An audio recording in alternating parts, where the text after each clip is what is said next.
Bonjour tout le monde, on va continuer notre cours sur le shell. Et donc on avait dit que le shell il va être constitué de commandes et d'opérateurs et de structures de contrôle qui permettent de combiner des commandes afin d'obtenir un script qui est l'équivalent d'un programme écrit dans un langage de programmation. C'est un peu la finalité à laquelle on veut y arriver. Alors, automatiquement, parmi les choses qui sont nécessaires pour effectuer un travail avec des commandes dans des conditions qui peuvent changer dynamiquement, donc on a vu dans les langages de programmation, on a besoin de la structure de contrôle qui est le if, c'est-à-dire la condition.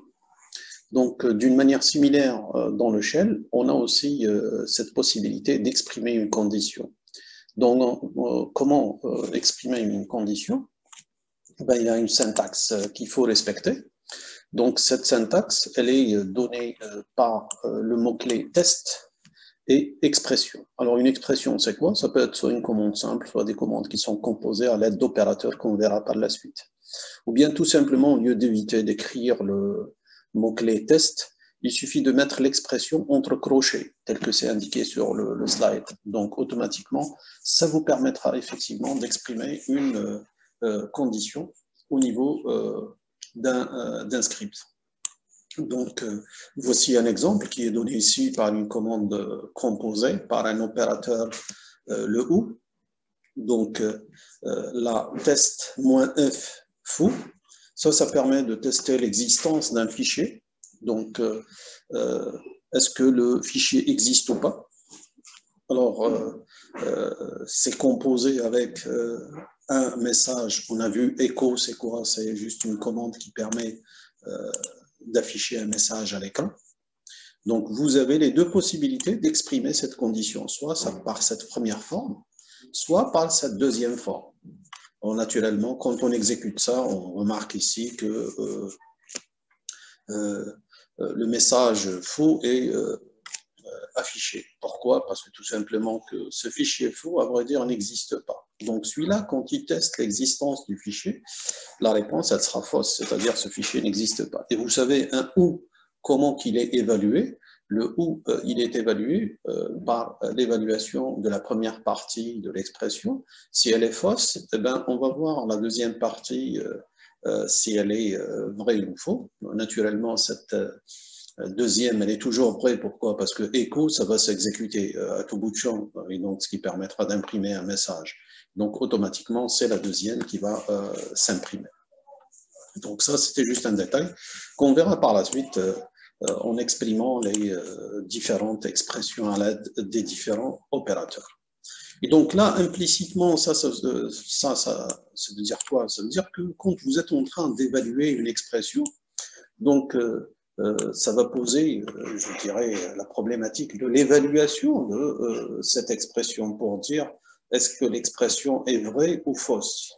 Donc là, vous voyez qu'on n'a pas exprimé explicitement le résultat vrai ou faux. Ça, c'est dû au fait que on avait dit que Unix était intimement lié à C, au langage C.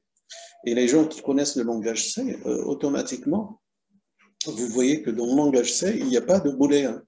Et donc, pourquoi? Parce que tout simplement, l'évaluation des expressions au niveau du C, c'est que toute expression qui donne 0, ça c'est l'équivalent de vrai. Toute expression qui donne une valeur autre que 0, c'est faux. Et donc, c'est la même considération qui est prise ici dans le shell avec la même interprétation. Donc, c'est ce qu'on appelle le code de retour d'un test, c'est-à-dire un test, c'est qu'on évalue l'expression et son résultat, c'est lui qui est interprété en tant que valeur fausse ou vraie.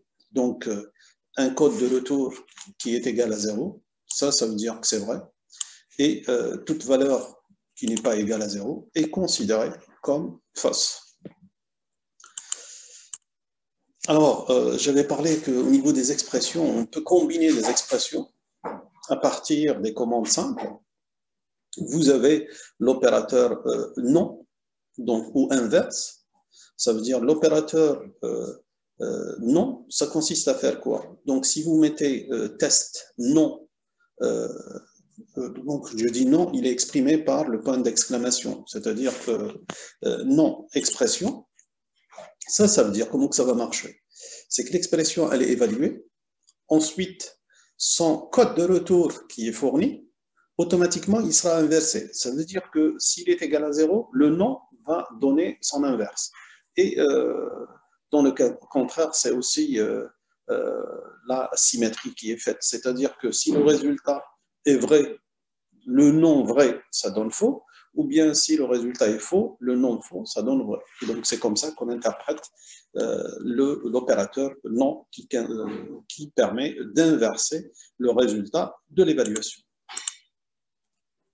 Et donc voici la comparaison de plusieurs combinaisons d'opérateurs. Donc vous avez un ensemble d'opérateurs qui sont utilisés. On a vu tout à l'heure le OU, qui est le 2 barres verticales.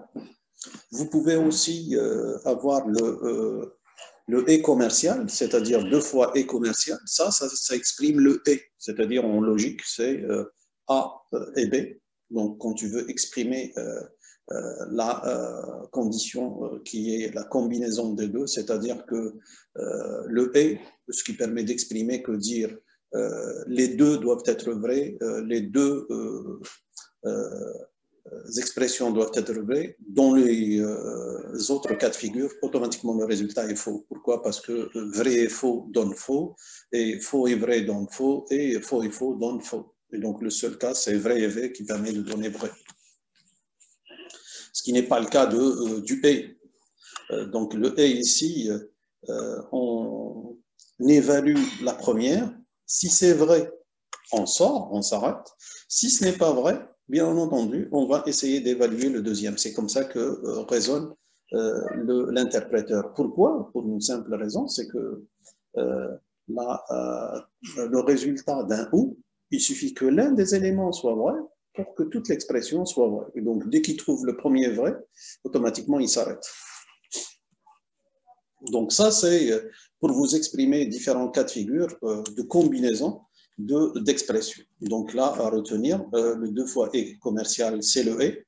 Les 2 barres verticales, c'est le ou. Alors, les exemples qui sont donnés, ça veut dire que s'il est vrai que faux existe, alors il faut écrire le fichier existe. Donc ça, c'est un peu à travers le premier cas ici. Donc le premier cas ici, c'est quoi? Je vais tester ça.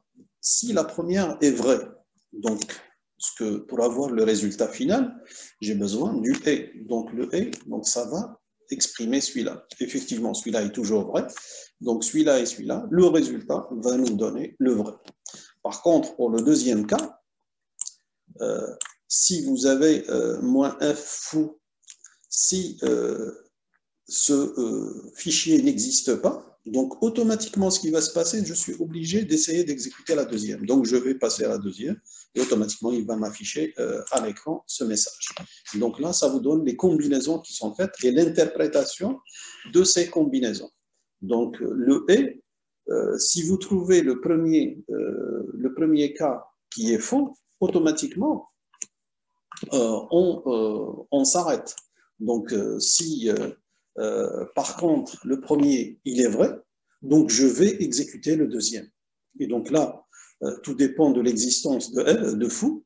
S'il existe, automatiquement, on va exécuter la deuxième et donc ça va imprimer le message. Si par contre, il n'existe pas, automatiquement, la première, elle va s'arrêter. Ça veut dire que cette combinaison, elle est dictée par quoi? Elle est dictée par celle-là. C'est-à-dire que ça, imaginez que vous avez que votre fichier n'existe pas. D'accord? Donc, celui-là, moins un faux va donner faux, puisqu'il n'existe pas. Le non, ça va donner vrai. Donc, vrai, ce qui permettra d'aller à la deuxième et de l'exécuter, et ce qui va me donner ça. Donc là, ça vous donne les combinaisons de ces opérateurs pour décrire un cas composé d'expressions simples. Alors, Ces différents cas peuvent être exprimés par la conditionnelle. Donc, on a parlé de la condition qui est le résultat de l'évaluation d'une expression. On peut combiner ces différents cas grâce à la conditionnelle. Donc, c'est ce qui existe dans le langage de programmation. Vous avez le if then else, ça veut dire si la condition est vraie, alors faire ceci, sinon faire cela, etc. Ça, il peut être exprimé par la conditionnelle, la structure de contrôle if, qui a été aussi introduit dans les langages, dans le shell, pour exprimer les différents cas de figure. Et donc, vous avez cette possibilité, regardez ici, if -foo, then echo, le fichier existe. Donc, si le fichier existe, donc ça permet d'exprimer le premier cas qui a été cité tout à l'heure. Donc, le premier cas tout à l'heure, dans le cas où le fichier existe, voici, je vous rappelle l'élément. Donc ici, si foo est vrai, alors j'exécute la suivante. Et donc, ça me permet d'imprimer le message. Donc, cela peut être effectué grâce au if sous cette forme-là. If -foo, then echo, le fichier existe.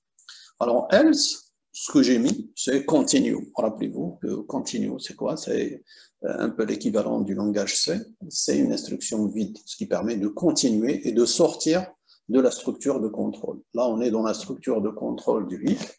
Alors, je vous rappelle que if, cette structure, elle a la syntaxe suivante, if, then, else, et ça se termine par phi. Phi, c'est quoi? C'est, à vrai dire, on prend le mot-clé if, il suffit de l'inverser. Et ça, c'est un peu le cas de toutes les structures de contrôle, elles sont écrites sous cette forme-là. Donc, vous prenez le mot-clé. Ensuite, pour délimiter le bloc de ce mot-clé, de cette structure de contrôle, donc on met le mot-clé à l'inverse. Donc ici, c'est le if. Pour marquer la fin du if, c'est quoi? Il suffit de mettre fi. Donc c'est la syntaxe qui a été retenue. Donc quand je dis ici continue, ça fait quoi? Ça fait sortir l'exécution de ce bloc de contrôle. C'est-à-dire, je vais sortir, je vais me mettre juste derrière le fi. Et la même chose pour le cas inverse, quand le fichier n'existe pas. Donc, automatiquement, si il n'existe pas, donc je n'imprime rien. Par contre, donc, si le fichier existe, je n'imprime rien. Si le fichier n'existe pas, automatiquement, je vais imprimer ça là. Donc, ça, c'est une autre manière d'exprimer les cas de tout à l'heure qu'on a montré à travers les exemples. Donc, ici, ça vous donne la structure de contrôle qui est le if. Donc, c'est le if classique que vous connaissez, exprimé juste avec les mots-clés if, then else. Alors, on a aussi un opérateur. Donc, l'opérateur est, donc, qui est exprimé par le -a, pour dire all. Donc, ça va revenir, ça va donner le vrai si toutes les conditions sont vérifiées. Si une des conditions n'est pas vérifiée, automatiquement, ça va être le résultat est faux. Alors, regardez ici, ça permettra d'exprimer cette condition avec cette condition. Et donc, ça c'est pour dire que l'évaluation de toute l'expression, c'est d'exprimer tous les éléments à l'intérieur. Et tu peux combiner ça avec d'autres instructions qui peuvent exister. Et ça nous donne une combinaison d'opérateurs un peu plus évolués. Alors, tu as le all, comme tu as le ou aussi qui est exprimé par le o. Donc, les conditions sont rassemblées. La condition l'ensemble l'est aussi, c'est-à-dire que si toutes les conditions sont vraies, tu peux avoir la condition d'ensemble. Donc, s'il y a aussi une condition qui est vraie, ça va donner que l'ensemble qui permet d'avoir l'ensemble qui est vrai. Donc ici, ça permettra de tester cette égalité si elle est vraie et en même temps si ce fichier-là n'existe pas. Donc là, pour ces conditions, c'est-à-dire si je n'ai pas les droits d'accès, ou bien que le fichier n'existe pas, donc dans tous les coups, je vais afficher ça, c'est-à-dire soit ça qui est vérifié, ou bien les deux qui peuvent être vérifiés en même temps. Donc ça, c'est un peu l'interprétation de la syntaxe. J'ai aussi d'autres opérateurs qu'on appelle les opérateurs arithmétiques. Donc, tout à l'heure, les opérateurs qu'on a vus, c'est ce qu'on appelle les opérateurs logiques, c'est-à-dire ils permettent d'exprimer une condition si elle est vraie ou elle est fausse. Là, ça permettra d'exprimer des conditions arithmétiques. Donc, les conditions arithmétiques, ça permet de dire tu as deux valeurs, est-ce que ces valeurs sont égales ou bien une valeur est supérieure à l'autre ou supérieure ou égale à l'autre, et ainsi de suite. Donc, vous avez les différents opérateurs qui sont ici. Donc, EQ, qui veut dire equal, donc ça permet de montrer par rapport au langage C, c'est l'égalité, ou bien par rapport au truc mathématique, c'est l'égalité. NE qui veut dire not equal, et donc c'est le signe différent mathématique. GT qui veut dire greater than, donc supérieur à, donc avec le symbole supérieur. Lesser than, donc inférieur à, donc le signe inférieur. Greater or equal, donc supérieur ou égal, donc le symbole mathématique supérieur ou égal, ou bien lesser or equal, ce qui veut dire inférieur ou égal. Donc, vous pouvez comparer deux expressions. Donc, une première expression qui donne un résultat, la deuxième elle donne un autre résultat. Et vous pouvez comparer ça à ce que le premier est supérieur, égal ou supérieur ou égal. Donc, vous avez toutes les combinaisons qui sont offertes grâce à ces différents opérateurs arithmétiques. Donc ici, un exemple simple, ce qui permet de faire des tests simples. Donc ça, ces tests, je vous rappelle, c'est un peu l'évaluation de l'expression. Ça permettra de dire est-ce que 2 est inférieur à 3, inférieur, less than. Donc ça, c'est ce qui est normal. Donc celle-là, est-ce que 2 est supérieur à 3? Ça, c'est absurde, c'est pas possible. Et donc, vous pouvez exprimer ça par des variables. On avait dit qu'on peut utiliser les variables. Petit égale à 2, grand égale à 2. Vous pouvez tester le contenu de ces variables pour dire $petit not equal à 3. Donc, petit qui n'est pas égal à 3, ce qui est tout à fait normal, on imprime ce message. Comme tu peux tester, est-ce que 2 est égal à grand? Donc, ça, c'est absurde. Pourquoi 2 n'est pas égal à 3? Donc, si on exécute ça, vous allez obtenir, c'est normal, c'est anormal. C'est normal de fond. Alors, opérateurs maintenant qui existent et qui sont liés au fichier, à la manipulation du fichier. Alors, rappelez-vous, on avait dit que les fichiers étaient de plusieurs types, particulièrement les trois types essentiels. Fichier ordinaire, un fichier directory, comme ça peut être dans un cas particulier, ce qu'on appelle le fichier symbole, c'est-à-dire qui fait un lien entre un fichier et un autre. Donc, vous avez l'opérateur -e, c'est ce qu'on appelle l'opérateur d'existence. Ça permettra de tester. Tout à l'heure, on a fait des tests, et à vrai dire, ce sont des tests qui sont liés au fichier. Donc, -e, ça vérifie l'existence d'un fichier, c'est-à-dire un fichier au sens le plus large. Ça peut être un fichier simple, comme ça peut être un fichier ordinaire. Donc, vous testez, est-ce qu'il existe dans l'arborescence ou pas, c'est tout. Par contre, si vous mettez -f, ça permettra de vérifier l'existence d'un fichier, je dirais, au sens ordinaire, simple. Et comme vous pouvez spécifier que, ce que le fichier existe en tant que répertoire. Donc, le répertoire, c'est D, donc il permet de dire directory. Le link, c'est pour le lien symbolique. Tu peux avoir aussi des tests qui sont relatifs à la taille, puisqu'on avait dit que chaque fichier occupe de l'espace. Donc, automatiquement, tu peux savoir à un moment donné, est-ce que le fichier est vide ou pas. Donc, la vérification de ce fichier, est-ce qu'il est vide ou pas, c'est grâce à l'opérateur -s qui permet de parler de size, c'est-à-dire est-ce qu'il a une taille supérieure à 0 ou bien il a une taille qui est égale à 0. Alors, on peut avoir aussi des opérateurs sur les liés aux fichiers, puisqu'on a vu les droits d'accès concernant les fichiers. Donc, tu peux voir, est-ce que ce fichier, tu peux le lire? Donc, grâce à l'opérateur -r, readable. Donc, ce qui permet de dire, est-ce que le fichier peut être lu ou pas? Comme tu peux avoir les autres types de droits d'accès, tels que l'écriture ou bien l'exécution. Comme tu peux avoir aussi un opérateur lié à rappelez-vous, on avait dit que chaque fichier avait un ensemble de propriétés parmi lesquelles le nom, le propriétaire, les droits d'accès. Il a aussi la date de création, ou bien ce qu'on appelle la date de la dernière modification. Donc, on peut comparer les dates concernant des fichiers pour savoir à un moment donné quel est le fichier qui est le plus récent par rapport à un autre.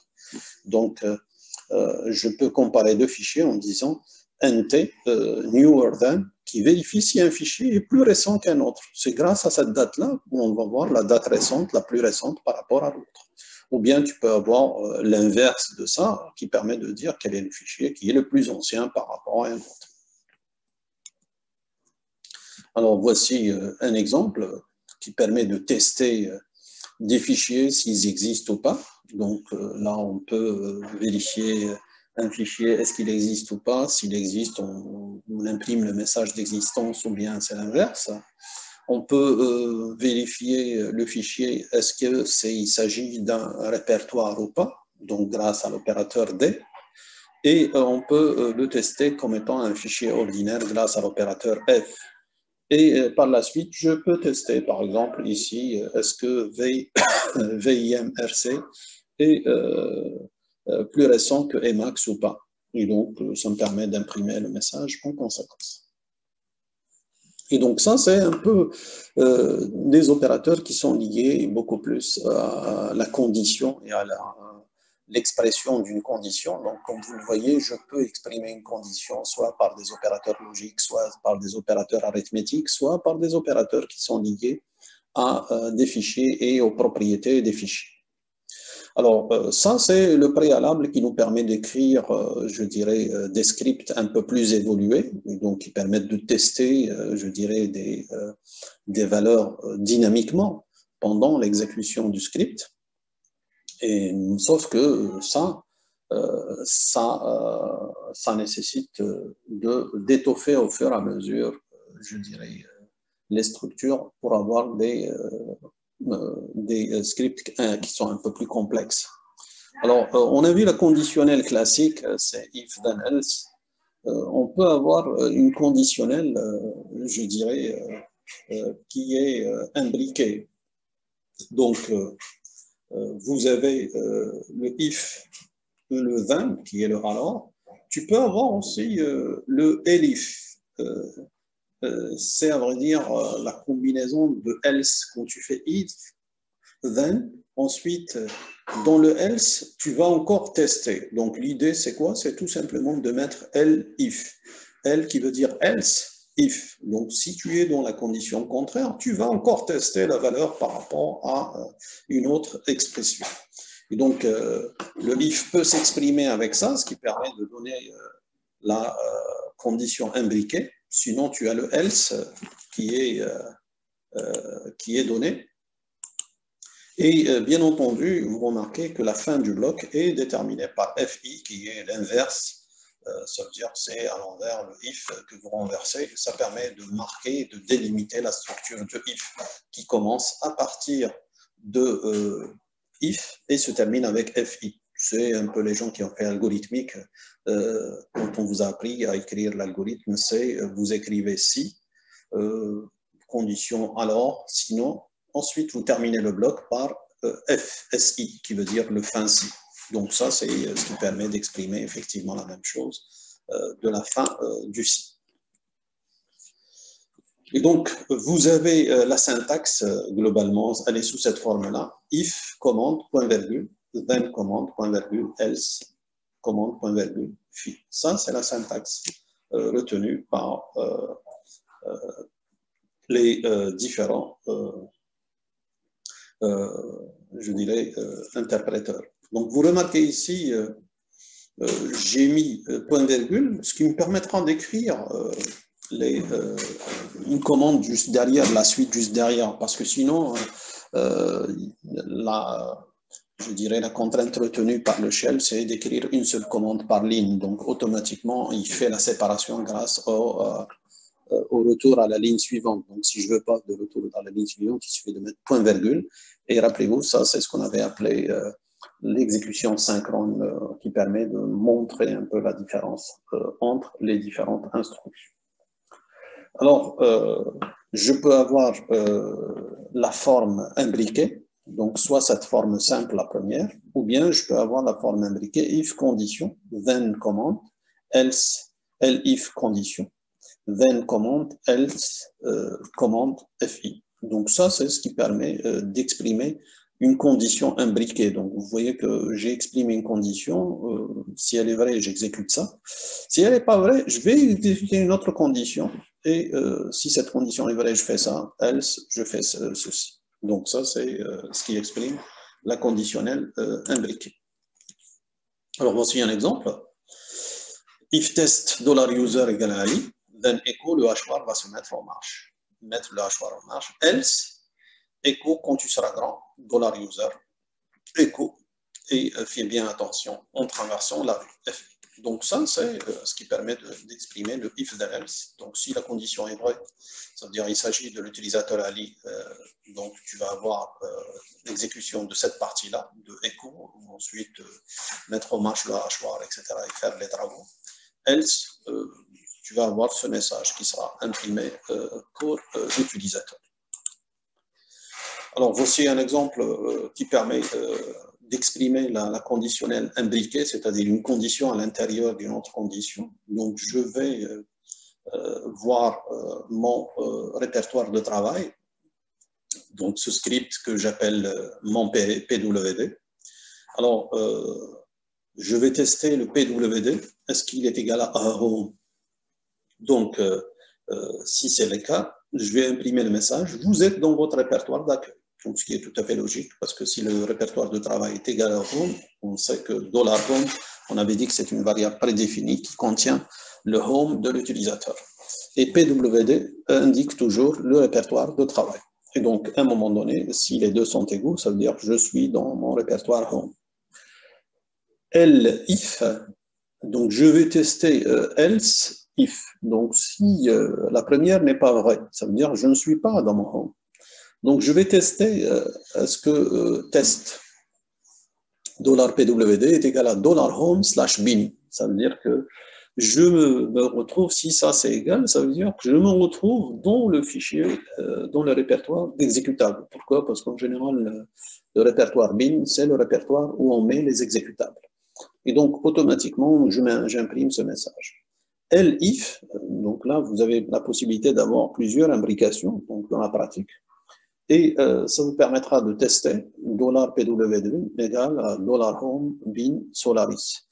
Et donc là, ce qui permet de dire, je ne suis pas dans le répertoire d'exécutable, mais je suis dans le répertoire d'exécutable pour Solaris. Solaris, c'est quoi en général? C'est un système Unix un peu particulier qui était développé pour des machines de type Solaris sur lesquelles s'exécutait Unix. Et remarquez, le dernier, c'est un else.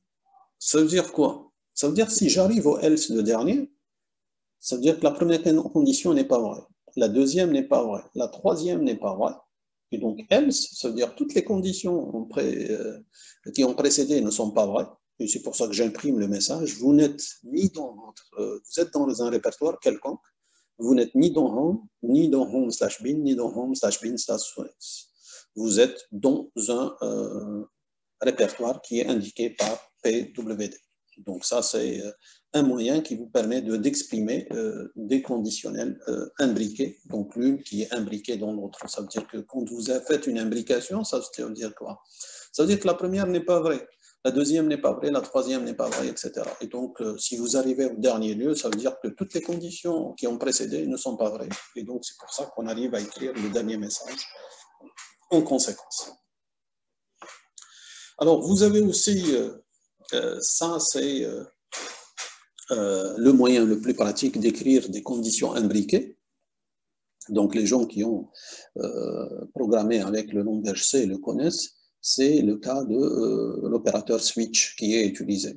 Donc, l'opérateur switch, c'est un peu, ça exprime ces différentes cas de figure de conditionnel, c'est-à-dire tu testes, est-ce que c'est ce cas? Si ce n'est pas ce cas, est-ce que c'est le deuxième cas, c'est le troisième cas, etc., jusqu'à arriver au dernier. Et c'est un peu ce qu'on a fait tout à l'heure. On a essayé de voir, est-ce qu'on est dans Home? Si ce n'est pas le cas, est-ce qu'on est dans Home Bin? Sinon, est-ce qu'on n'est pas dans Home Bin Solaris, etc. Donc là, c'est, à vrai dire, le test de plusieurs cas possibles. Donc, cette manière de faire, dans le langage C, il y a l'opérateur switch. Donc, cet opérateur qui est exprimé ici dans le langage de script grâce au mot-clé case. Donc, le case, c'est quoi? Ça permet de... sa syntaxe est la suivante. Case, une chaîne.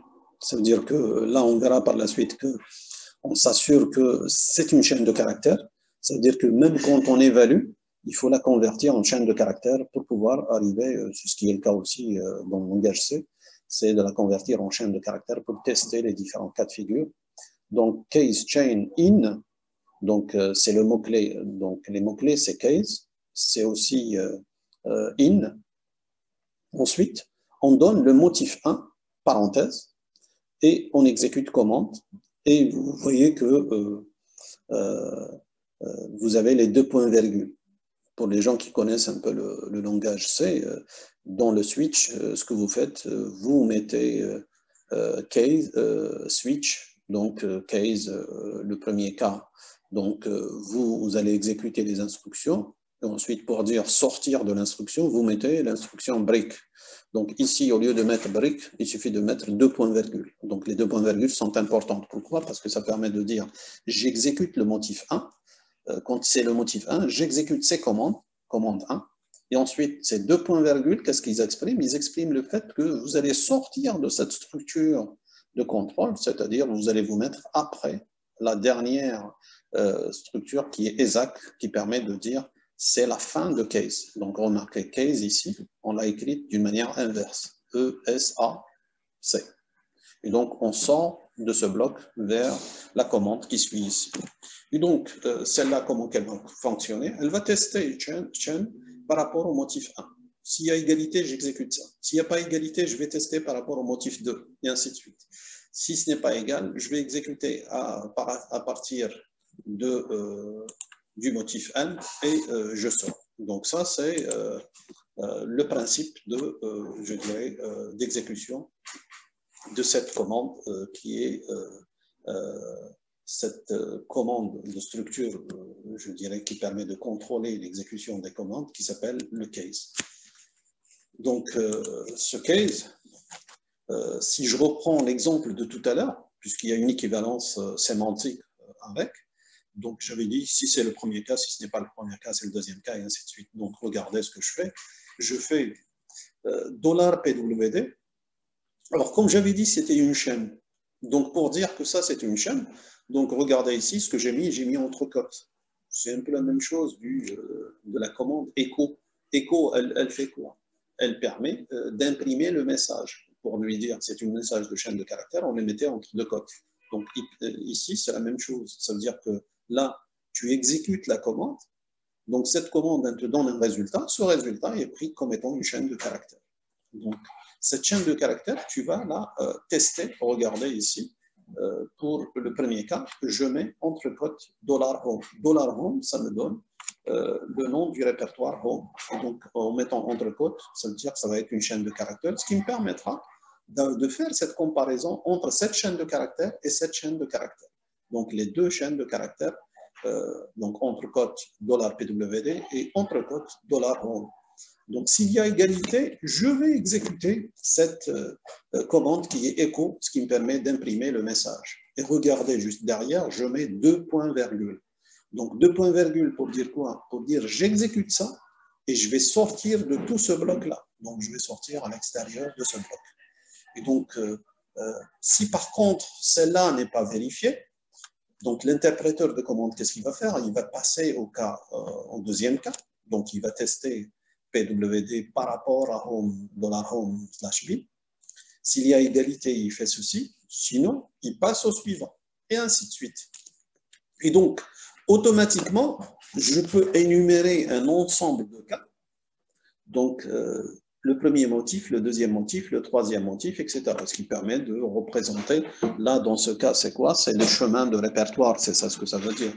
Donc, ces chemins de répertoire qui sont donnés explicitement, si ce n'est pas le cas, donc ça peut être n'importe quel répertoire. Alors là aussi, on reprend un peu je dirais, les caractères spéciaux qu'on a déjà vus. Rappelez-vous, on a vu le caractère spécial étoile. Là, l'étoile, je peux l'utiliser. Donc, ce que je mets entre cotes étoile.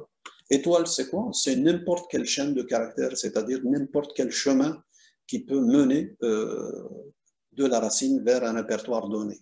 Et donc, c'est cette étoile-là qui permet de me dire n'importe quel répertoire qui peut exister. Donc, étoile, c'est un caractère générique, donc ça peut générer n'importe quelle séquence de chemin. Et donc, je résume le reste pour dire je suis dans aucun des... Ça veut dire que je ne suis dans aucun cas qui ont précédé. Ça veut dire tous ces cas qui ont précédé, ils ont été faux, c'est-à-dire il n'y a pas d'égalité. Et donc, automatiquement, c'est un autre répertoire qui est quelconque. Et donc, ce répertoire quelconque, quand je dis quelconque, ça veut dire, il faut bien comprendre la sémantique, quelconque, pour dire, c'est tous les répertoires, sauf ceux qui ont été déjà énumérés ici. Ça veut dire que ça ne vérifie aucun des éléments qui l'ont précédé, et ça peut être n'importe quel autre chemin. Et donc, je vais exécuter la commande pour dire je suis dans un répertoire quelconque. Ce quelconque, il faut le comprendre comme étant en dehors des cas cités précédemment. C'est un peu la même chose pour les gens qui ont fait le C. Dans le switch, vous avez les différents cas et vous avez ce qu'on appelle le dernier cas qui est default. Default, c'est quoi? C'est tous les cas, sauf les cas qui ont précédé. Ça veut dire que ce n'est aucun des cas qui ont précédé et ça peut être n'importe quel autre cas possible. Alors ici, un autre cas de figure, c'est pour $var. Donc j'ai une variable et là je vais voir est-ce que cette variable, elle est sous cette forme-là. Donc il peut s'écrire sous forme numérique ou bien sous forme alphabétique, etc. Donc ça, c'est un moyen de l'exprimer. On continue notre présentation du langage shell. On a vu le if, avec le if imbriqué. On a vu l'aiguillage grâce au case qui permet d'exprimer le test de plusieurs cas possibles. Et ce test de plusieurs cas possibles, parfois il y a je dirais des cas particuliers qu'on peut exprimer d'une manière un peu plus simple. Ça, c'est un peu tout ce qui est fait comme outil syntaxique qui est offert à l'utilisateur pour lui permettre de faire les choses d'une manière un peu plus simple. Donc, imaginez que dans le case, on avait dit qu'on va énumérer tous les cas possibles.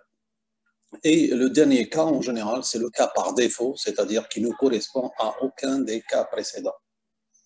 Alors, dans certains cas, ce que vous pouvez avoir dans l'énumération des cas du case, c'est que le traitement qui est consacré à un ou plusieurs cas, c'est un traitement qui est similaire. Donc, si vous écrivez ça de la manière la plus classique, vous écrivez le premier cas et vous écrivez le traitement. Ensuite, le deuxième cas, et ce traitement, il s'avère que le traitement, le premier et le deuxième, sont les mêmes, identiques. Donc, vous pouvez aller jusqu'au troisième, par exemple, quatrième, pour dire les 4 premiers cas, c'est le même traitement. Ensuite, pour le 5e cas, c'est un autre traitement, et ainsi de suite.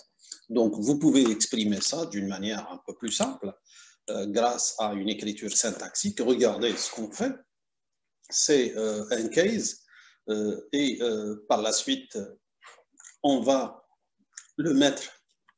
J'ai ce cas-là, et ces 3 cas. Ça veut dire que les 3 cas, c'est le même traitement que je vais faire.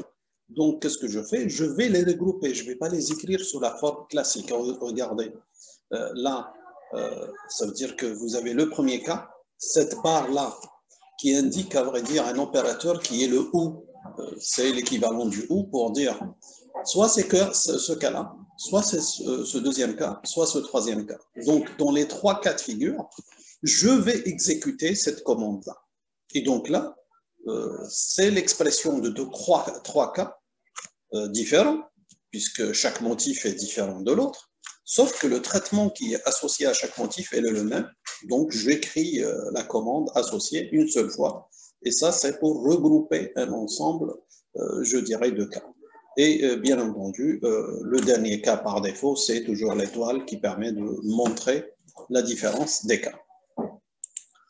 Donc ça, c'est beaucoup plus un outil syntaxique qui permet de regrouper les cas qui sont identiques avec une même et unique commande. Alors, une autre structure de contrôle qu'on retrouve dans les langages de programmation et qu'on retrouve ici, c'est de la même manière la boucle. L'idée, c'est quoi? Vous avez une suite de commandes et vous voulez les exécuter un certain nombre de fois. Tant qu'une certaine condition est vérifiée, vous exécutez votre boucle. Donc, la syntaxe, elle est donnée par ce qui suit. Donc, le mot-clé while, vous avez la condition, do, commande, et la fin de cette structure qui est done. Donc, c'est l'équivalent de l'algorithmique, la boucle tant que, faire, fait, ce qui permet de fermer la boucle. Et donc, la boucle tant que, elle s'exprime sous cette forme-là. Donc, en anglais, c'est le while qui donne cette boucle. Alors, voici un exemple simple. Donc, echo, tapez le mot de passe, read password. Ensuite, vous faites un test. Est-ce que votre password est égal à un certain nom, un mot qui est prédéfini? Donc, vous avez, tant qu'il est différent du mot de passe qui est sauvegardé, automatiquement, ça veut dire le mot de passe tapé est incorrect. Donc, do while, il y a le message qui s'affiche, mot de passe incorrect. Ensuite, vous demandez à l'utilisateur de taper encore une fois son password et la boucle continue. Donc, quand est-ce qu'on sort de cette boucle? C'est tant que cette condition est vraie, je fais ce qui est à l'intérieur de la boucle. Si une fois que la condition n'est pas vérifiée, ça veut dire quoi? Là, c'est point d'interrogation égal. Ça, c'est l'équivalent de différent. C'est-à-dire que ça, c'est différent de ça. Donc, il n'y a pas l'égalité.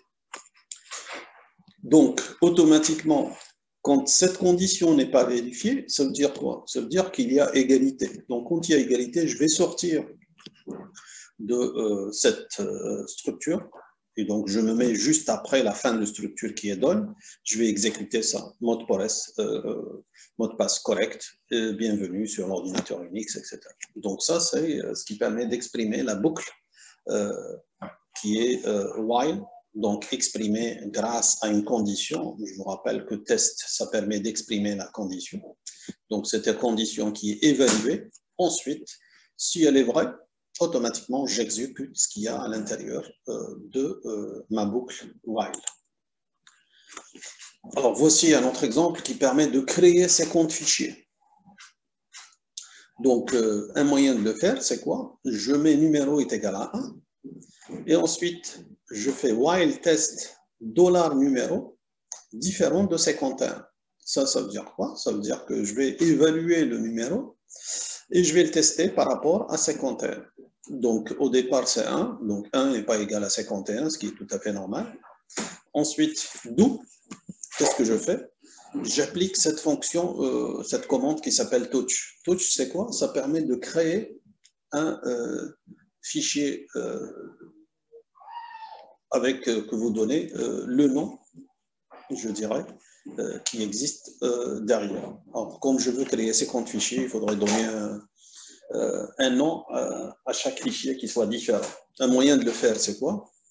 C'est je prends cette racine qui est fichier, Et ensuite, je vais lui mettre concaténer à quoi? Dollar numéro. Au départ, numéro est égal à 1. Ça veut dire je vais créer le fichier qui s'appelle fichier 1, puisque dollar numéro sera remplacé par 1. Et donc, automatiquement, ça me permettra de créer le fichier 1. Ensuite, qu'est-ce que je fais? Je mets numéro égal dollar numéro plus 1. Ça, c'est ce qui permet d'évaluer dollar numéro, ça prend le contenu de ça, ça lui rajoute 1, donc ce qui permettra de l'évaluer. Et ensuite, le résultat de l'évaluation de ça, donc c'est une valeur qui sera affectée à numéro. Donc numéro recevra numéro plus 1, et donc ça va obtenir numéro, il va avoir la valeur 2, et ensuite ça va boucler jusqu'à tant que le numéro est différent de ses contiens. Quand il arrive à ses contiens, automatiquement il va sortir, donc ce qui me permet de créer effectivement 50 fichiers dont le nom est différent. Pourquoi? Parce que chaque fois, la valeur, elle change. Et donc, c'est comme ça que j'arrive à avoir des noms de fichiers qui sont différents. Donc, j'aurai tous les fichiers, fichier 1, fichier 2, jusqu'à fichier 50. Une autre version de ça, vous pouvez l'écrire autrement. Ça, c'est ce qui permet d'exprimer un peu les choses. C'est beaucoup plus d'un point de vue algorithmique. Quand on écrit les programmes, la tendance, c'est d'essayer d'éviter d'avoir des constantes à l'intérieur de votre test, de vos tests que vous utilisez. Pourquoi? Parce qu'à un moment donné, si tu veux changer ton programme, ça veut dire que là où il y a les tests de ces constantes-là, il faut aller à tous ces tests et changer toutes les valeurs qui se trouvent dans ces conditions. Une programmation qui est un peu plus, je dirais, plus souple et plus facile à maintenir par la suite. Donc, si vous avez des valeurs constantes que vous utilisez comme des tests dans vos programmes, il suffit de les exprimer par des variables au départ et les initialiser. Et par la suite, il suffit de changer juste la variable. Ça veut dire que tout votre programme, il va rester correct. Et vous pouvez facilement l'exécuter. Ici, on avait testé par rapport à la valeur de 51.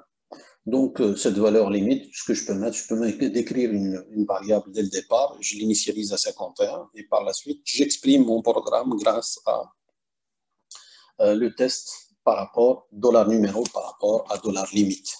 Et donc, imaginez que vous avez plusieurs portions de code où vous utilisez le 51. Ça veut dire que si vous voulez à un moment donné modifier, il faut partir à toutes les étapes, toutes les commandes qui contiennent cette valeur 51 et la changer. Par contre, ici, si vous voulez changer 51, il suffit de changer juste la valeur limite initialisée et tout le programme restera correct. Donc ça, c'est pour attirer votre attention à un moment donné.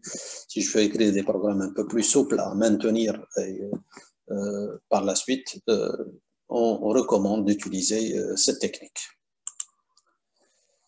Alors, je peux voir aussi, il y a la boucle while, vous avez aussi la boucle until. Il y a une certaine sémantique un peu différente entre les deux.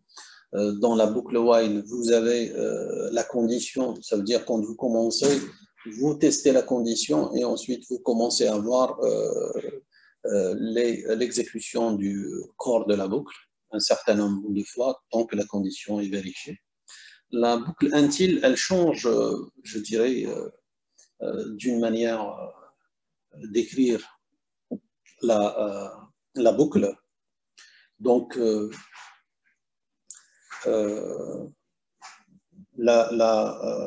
dans l'expression, la boucle while, ça permet d'exprimer la condition d'arrêt, et donc la condition, je dirais, d'exécution de la boucle. Tant que la condition est vérifiée, j'exécute la boucle. Par contre, le until, ça permet de dire, tiens, je vais m'arrêter une fois que j'ai une telle condition. C'est-à-dire que je vais exécuter et je vais m'arrêter une fois que j'ai une certaine contrainte qui est vérifiée. Et donc, la syntaxe est la suivante, until condition. Donc, ce que je fais, je vais exécuter les commandes. Et donc, c'est une autre manière de voir les choses. Donc, si je prends l'exemple de tout à l'heure, vous avez le password qui est lu, Et je dirais que until test password égale à mot de passe correct, je vais exécuter le code qui est suivant. Et donc,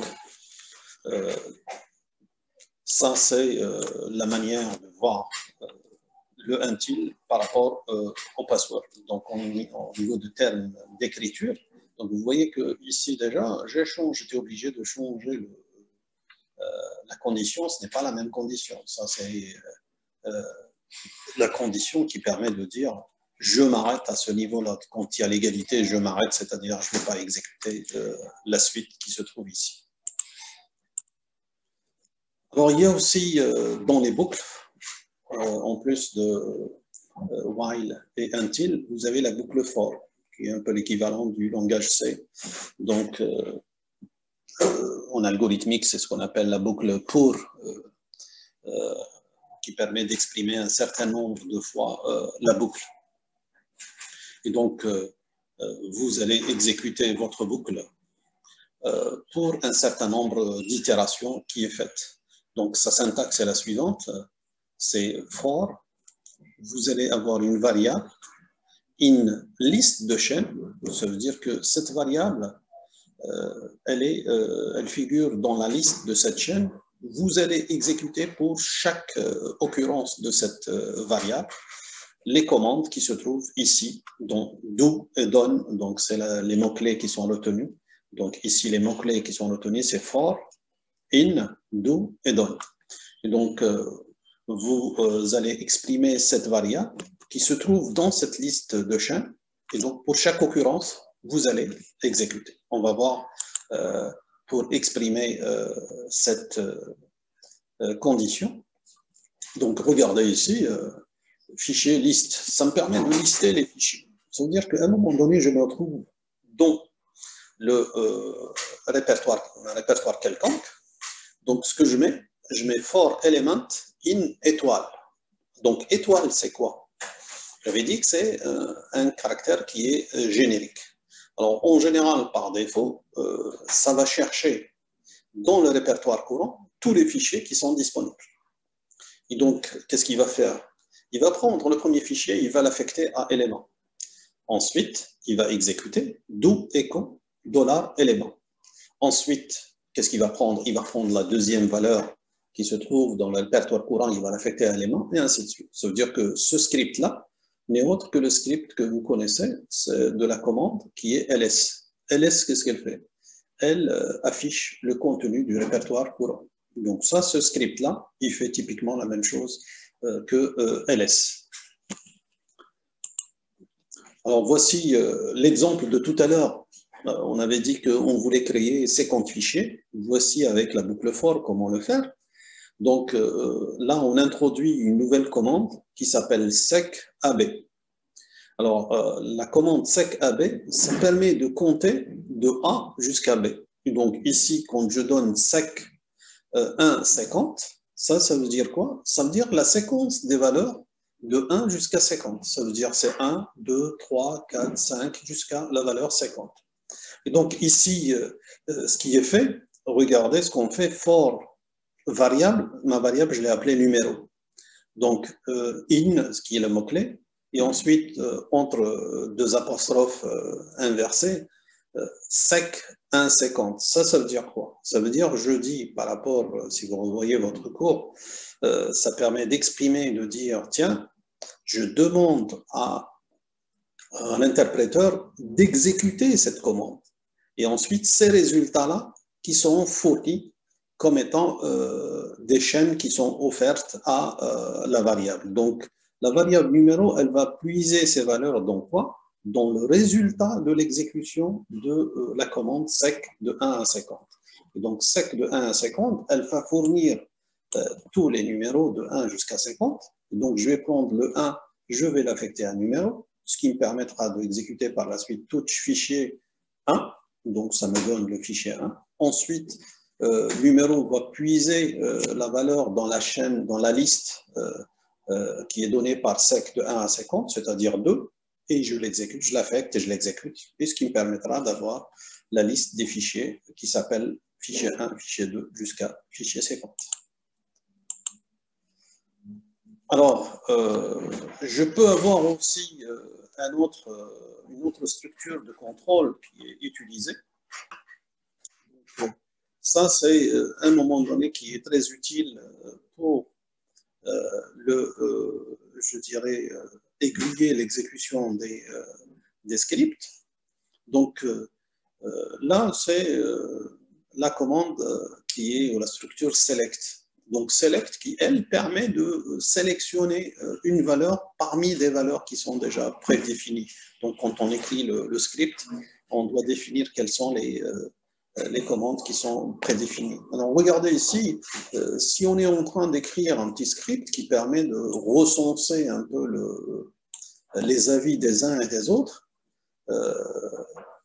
êtes-vous favorable au remplacement du système classique par le LMD? C'est-à-dire, est-ce que on veut savoir votre opinion sur la question?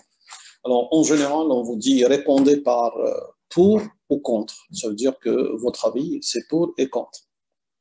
Et ensuite, vous avez le read opinion, donc ce qui permet de lire la réponse de l'utilisateur. Et cette réponse, elle est envoyée à un administrateur, par exemple, qu'on appelle Ali. Donc, regardez ce qu'on fait, echo $opinion. La barre, c'est quoi? Donc, rappelez-vous, c'est le pipe. Donc, le résultat de ça sera envoyé comme une donnée à ce mail, c'est-à-dire ça va constituer le message du mail. Puisque mail Ali, ça permet d'envoyer à Ali un message. Et quel est le corps du message? C'est celui qui provient de l'exécution de echo $opinion. Le problème de ça, si vous faites ça, vous risquez d'avoir quelque chose qui n'est pas, je dirais, souhaité, parce que quelqu'un, il peut répondre d'une manière, je dirais, entre guillemets, correcte, mais syntaxiquement, il se trompe. Par exemple, au lieu de taper pour, il peut taper P-U-O-R. Donc, et c'est juste lors de l'écriture, il y a une inversion des caractères. Comme c'est la même chose pour le oui aussi. Au lieu de taper oui, O-W-I, il peut taper O-I-U. Donc, il inverse les caractères entre eux.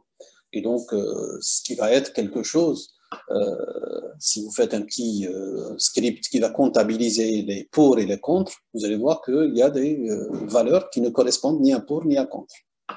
Et donc, pour éviter ce genre de situation, on peut changer justement ce programme ou ce script en utilisant la variable select. Donc, select, c'est quoi? Ça permet de sélectionner une variable parmi les valeurs possibles. Donc, select variable in variable possible. Ça veut dire que cette variable ne peut prendre qu'une des valeurs qui sont décrites ici.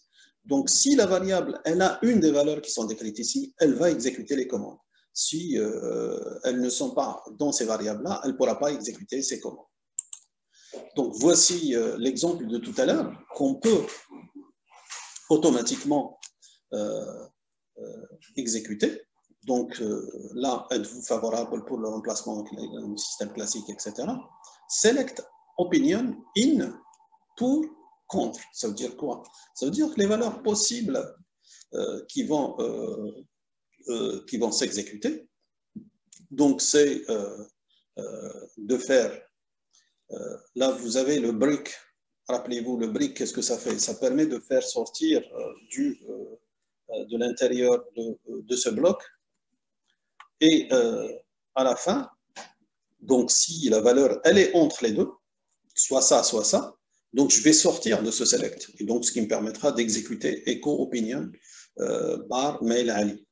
Par contre, si la valeur n'est pas entre les deux, ça veut dire que le système, l'interpréteur, il va répéter la valeur pour que l'utilisateur tape correctement la valeur. Et donc, ce qui va se passer pour le select, c'est comme ça. Donc, l'exécution du script précédent, donc qu'est-ce qu'il va faire? Il va afficher le message. Ensuite, l'exécution du select, voici ce qu'il va afficher. Il va afficher 1 pour, 2 contre. Donc, vous, en tant qu'utilisateur, vous devez taper soit 1, soit 2 pour exprimer votre opinion. Si vous tapez une autre valeur que 1 et 2, l'interpréteur il va continuer à vous afficher ces valeurs jusqu'à ce que vous tapez soit 1, soit 2 pour sortir de ce select. Et une fois que c'est fait, il pourra sortir de ce select pour pouvoir réaliser les choses. Alors, pour vous en apercevoir, voici un petit script qui est, je dirais, beaucoup plus un piège. Donc, essayez de l'exécuter, vous allez voir que vous risquez d'être piégé. Donc, echo qui permet d'afficher ce message, donc qui te dit, te lance un défi, si tu arrives à sortir de ce script, je te donne 100 $. Donc, select issue, in, sortir, quitter. Donc, automatiquement, la commande ici, qu'est-ce qu'elle fait? C'est sortir, quitter, ça veut dire qu'il va t'afficher le message 1 pour sortir, 2 pour quitter. Et si c'est une des valeurs ici, alors qu'est-ce qu'il va faire? Il va faire do continue. Alors, continue, qu'est-ce que ça fait? On avait dit que break, ça permet de sortir de la structure de contrôle qui est utilisée.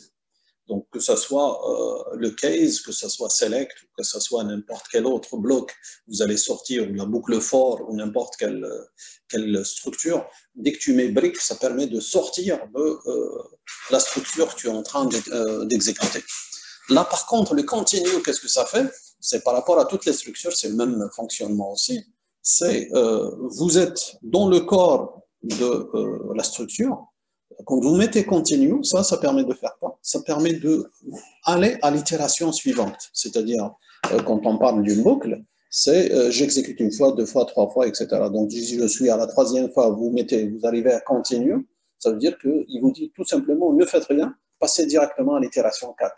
Et c'est comme ça que les choses sont faites. C'est-à-dire, à chaque fois, vous êtes à l'itération i, continue, ça permet d'aller à l'itération i plus 1.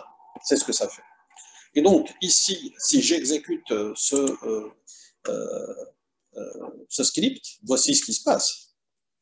Affichage du message, ensuite affichage du choix des valeurs. 1, sortir, 2, quitter. Donc, si tu appuies sur 1, qu'est-ce qu'il va exécuter? Il va exécuter continue. Donc, continue, ce qui permet d'être toujours dans la boucle et passer à l'étape suivante. Il va te demander d'écrire une valeur qui est parmi les valeurs. Tu vas essayer de mettre 2, par exemple, pour lui dire quitter. Donc, il va voir quitter. C'est un peu la même chose. Pourquoi? Parce que si c'est soit sortir, soit quitter, il va exécuter quoi? Continue. Continue, ça permet d'aller à l'itération suivante. Et donc, du coup, tu peux taper autant que tu voudras. 1, 2, etc. Tu ne pourras jamais sortir de cette boucle. Et donc, le seul moyen de sortir de cette boucle, c'est quoi, à votre avis?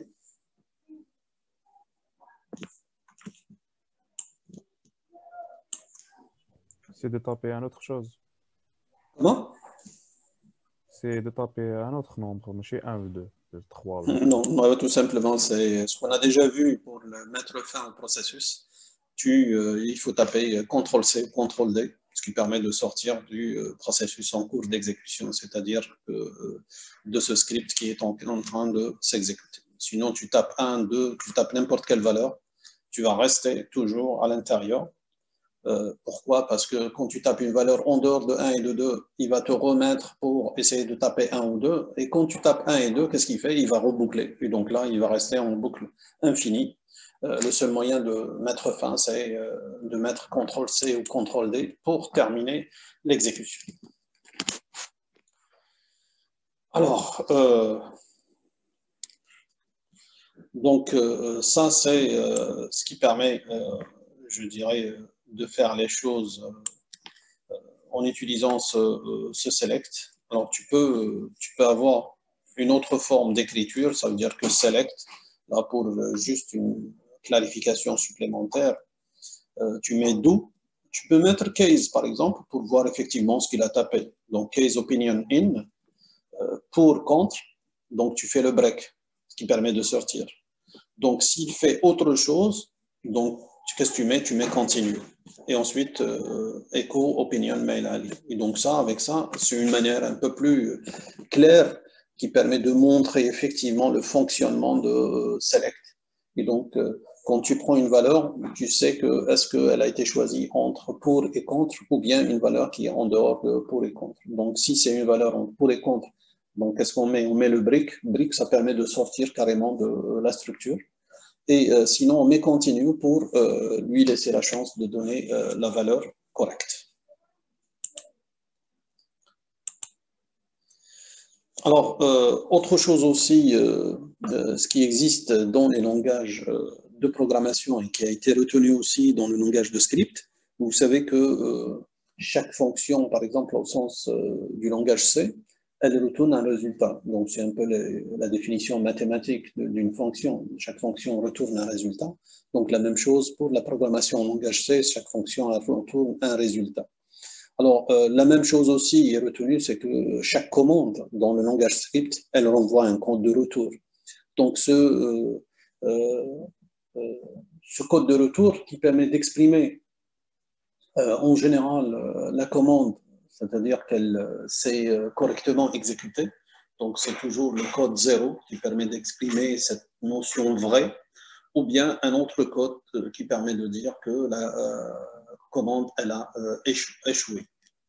Et donc, ces commandes qui sont exécutées, elles renvoient toujours un résultat. Moralité, ça veut dire que les commandes, vous pouvez les utiliser tout bonnement dans les expressions de conditions. C'est-à-dire, quand vous exprimez une condition, ce n'est pas forcément une condition d'égalité, d'inégalité ou autre, etc. Vous pouvez tester carrément une commande du langage de script qui peut être utilisée et vérifier, je dirais, si elle existe ou pas. Alors, voici maintenant un script qui est utilisé, ce qu'on appelle un fichier qui permet de nettoyer, de nettoyer des fichiers. Pourquoi? Parce que souvent, quand on exécute un peu les programmes ou les commandes, il y a des commandes qui permettent à la foulée de créer des fichiers intermédiaires et ensuite pour arriver à des fichiers finaux. L'exemple que certainement vous connaissez, c'est celui, par exemple, du compilateur du C. Quand vous avez, pour les gens qui ont travaillé avec le langage C, c'est que vous avez un programme utilisateur qui, souvent, avec l'extension .c, vous allez le compiler pour obtenir par la suite le fichier avec l'extension .exe. Si vous essayez de fouiner un peu dans votre répertoire de travail, vous allez trouver qu'il y a des fichiers intermédiaires qui ont été créés. Souvent, ces fichiers, c'est des fichiers avec l'extension OBJ. Ça veut dire c'est ce qu'on appelle en compilation, c'est les fichiers objets. Les fichiers objets, à vrai dire, ce sont des fichiers intermédiaires qui permettent au compilateur de pouvoir créer le fichier exécutable, parce qu'on n'arrive pas à créer le fichier exécutable directement. Souvent, ce qui se passe, c'est que la compilation, elle se fait en 2 étapes. Donc, elle fait en 2 passes, qu'on appelle en 2 passes. Et donc, c'est pour ça qu'on est obligé de créer un fichier intermédiaire pour pouvoir arriver au fichier exécutable final. Et à la fin, quand on crée le fichier exécutable, c'est que ce fichier OBJ devient obsolète, c'est-à-dire il n'a aucun sens et il n'a pas d'intérêt. Et donc, si on veut veiller à, je dirais, à garder, à préserver l'espace de l'utilisateur, tous ces fichiers OBJ, on peut les effacer, ce qui permettra de gagner de l'espace et de rentabiliser votre espace au mieux.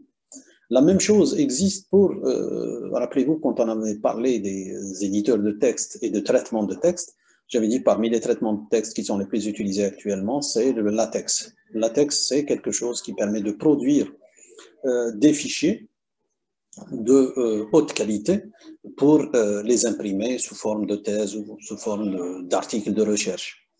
Le problème, c'est ces fichiers-là, quand ils sont traités, c'est-à-dire tu as un fichier avec l'extension .tex, donc fichier LaTeX, quand vous allez les traiter pour pouvoir obtenir ce qu'on appelle des fichiers DVI, qui sont les fichiers finaux qui peuvent être imprimables par la suite par des imprimantes de type PostScript, ils vont créer, dans la foulée, ils vont créer des fichiers intermédiaires. Donc, des fichiers intermédiaires qui ont l'extension AUX et log. Donc, AUX, c'est pour des fichiers auxiliaires et des fichiers log pour dire à quel moment s'est déroulé les différentes opérations liées au fichier. Donc, ces fichiers .log et .aux sont des fichiers intermédiaires. Une fois que le DVI a été créé, on n'a pas besoin de ces fichiers. Et donc, naturellement, périodiquement, on est obligé d'éliminer ces fichiers-là, intermédiaires, pour nettoyer l'espace disque et avoir plus d'espace à utiliser. Donc ici, dans ce script, qu'est-ce qu'il fait? Ben, tout simplement, il va effacer les fichiers donc, qui sont .aux et .log. Alors, automatiquement, qu'est-ce qu'on fait? On va afficher le nom, donc, et on demande à l'utilisateur de confirmer est-ce qu'il veut afficher, il veut supprimer ou pas. Au fur et à mesure, ça, selon sa réponse, on va effacer le fichier. Alors, là, je m'intéresse aux fichiers .aux et .log. Donc, j'écris cette portion de code et ça me permettra effectivement de pouvoir supprimer tous les fichiers .log. Donc, je suis dans un répertoire courant. Donc, regardez for, c'est la boucle for, fichier in étoile.log. Donc, étoile, ça va être remplacé par toutes les séquences possibles, c'est-à-dire tous les fichiers qui existent dans le répertoire courant et qui se terminent par log. Automatiquement, je vais les utiliser un à un et à chaque fois, je demande la confirmation pour effacer le fichier. Et donc, ça me permettra d'effacer tous les fichiers .log dans le répertoire courant. Ensuite, donc ça c'est par rapport au fichier .log et ensuite, donc ça c'était .aux et ensuite c'est au fichier .log et ça me permettra de les éliminer les uns à la suite des autres. Mais si vous regardez un peu le code que j'ai écrit ici, avec le code qui est juste avant, c'est typiquement le même code que j'ai utilisé. Donc, je donne le nom de fichier, je demande la confirmation, j'efface le fichier, etc. Donc, typiquement, le même code qui a été utilisé. Alors, en général, en informatique, on vise toujours la rentabilité. Donc, au lieu d'écrire ce code deux fois, la différence, c'est quoi entre ce code et le code qui le précède? C'est juste cette extension. Ça, c'est AUX. Dans le deuxième, c'est .log. C'est ça la différence. Donc, l'idée, c'est quoi? C'est de rassembler ce code en donnant juste cette information comme paramètre. Et donc là, l'idée, c'est de faire évoluer ça. Donc, vous voyez que ça, c'est un script qui est assez lent, qui n'est pas très facile à lire, parce que dès que vous avez beaucoup de lignes, il est difficile de lire facilement le code, de pouvoir le maintenir, et bien entendu, avec tous les risques quand vous écrivez, ou avec tous les risques d'erreurs qui peuvent surgir. L'idée, c'est quoi? C'est de rassembler le même code, au lieu d'utiliser deux fois le même code, je l'utilise une fois. Et ce qui va changer, ça va être un paramètre. Donc, l'idée, c'est quoi? C'est d'utiliser cette idée de paramétrage. Et ça, c'est possible grâce à cette notion de fonction. Ça veut dire que je vais définir une fonction. Donc, cette fonction, elle a un paramètre. Il s'agit du même code, sauf c'est le paramètre qui va changer. Donc, une fois, je veux éliminer tous les fichiers .aux. La deuxième fois, je vais éliminer tous les fichiers .log. Donc, automatiquement, il suffit d'appeler la même fonction, tantôt avec le paramètre AUX, tantôt avec le paramètre qui est .log. Et donc, ce qui m'évite la répétition et ce qui m'évite, là, je dirais, les risques d'erreur. Et bien entendu, mon script sera plus facile à lire et plus facile à maintenir par la suite. Donc, c'est cette notion de fonction qui va être utilisée. Alors, naturellement, comme dans le C, toute fonction utilisée doit être préalablement définie. Ça veut dire que dans le script, si tu veux utiliser une fonction, il faudrait que tu la définisses bien avant. Donc, il faut définir la fonction. Ensuite, il y a ce qu'on appelle l'usage ou l'utilisation de la fonction. Donc, la première des choses, c'est chaque fonction, tu dois lui donner un nom. Ensuite, ici, par exemple, je peux mettre effacer fichier. Ça veut dire que ce que je donne comme non à mon fonction, puisqu'il s'agit d'effacer des fichiers .log et .aux. Alors, naturellement, là, quand vous appelez des fonctions, vous ne devez pas les appeler au même titre que les commandes. Pourquoi? Parce que les noms de commandes, c'est des noms qui sont réservés à l'interpréteur de commandes. Et donc, il faut toujours donner des noms symboliques qui n'ont rien à voir avec les commandes utilisées par le shell. Et bien entendu, pas d'espace et pas de ponctuation qui ne sont pas prises en charge. Alors, une fois que vous donnez le nom, vous devez terminer ça par parenthèse ouvrante, parenthèse fermante. Et donc ça, c'est un peu ce qui existe dans le bas de ce slide. Vous avez le nom de la fonction, suivi de parenthèse ouvrante, parenthèse fermante. Et ensuite, à l'intérieur, vous mettez les commandes nécessaires, donc avec accolade ouvrante, accolade fermante. C'est typiquement la syntaxe de C qui est utilisée. Sauf la différence ici, ce que vous remarquez, il n'y a pas de paramètres. Donc, la définition de votre fonction, c'est une définition sans paramètres. Alors, je définis ma fonction et ensuite, je vais l'utiliser. Donc, en général, il est intéressant, c'est comme le langage C, tu commences à définir tes fonctions et ensuite, tu écris le code qui permet d'utiliser les fonctions. C'est typiquement la même chose. On définit les fonctions et ensuite, on écrit les différents paramètres.